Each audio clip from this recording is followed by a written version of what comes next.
All right, so the first thing that we need to look at here is how my opponent claimed that I had made an abuse with the time. I'm sorry, I did read the tournament instructions, which allows a 30-second grace period.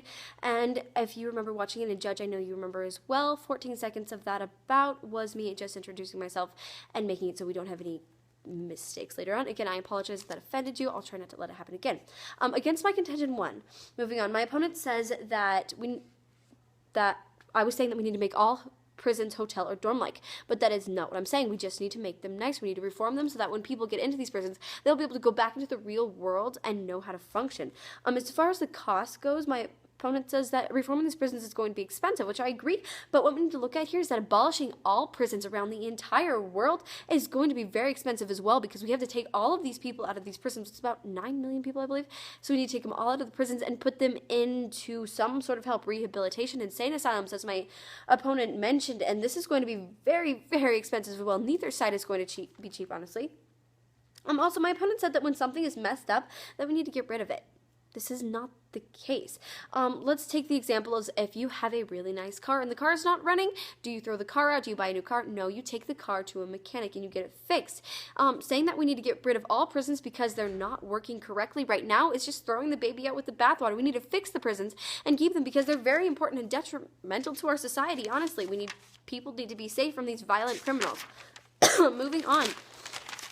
I'm against how I talk about the successful prisons in Norway. My opponent, I think she's saying that we should disregard my example of the prisons in Norway, even though it's just an example, because their prison sentence is only 21 years. But the sentence has nothing to do with the prisons themselves and the quality of the prisons. What I mean is, over there, these prisons are very successful because the people come in and they're able to go back into the real world because the prisons are nice and they remember how to function in society.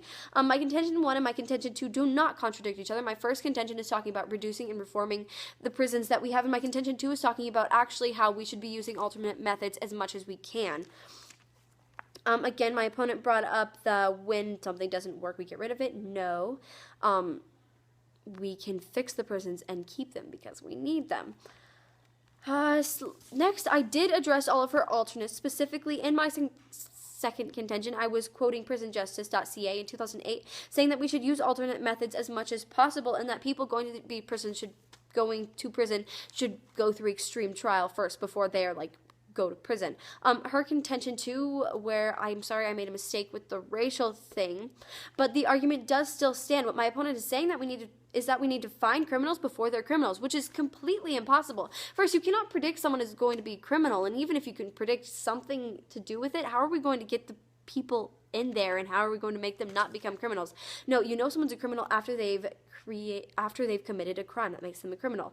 All right, moving on. I agree that we should use as many alternates as possible because these are the best way. I agree. Voter number 1. I've shown that abolishing prisons is not the best option because we can reform the prisons that we have and reduce the amount that we have. So we have a smaller amount of nicer prisons.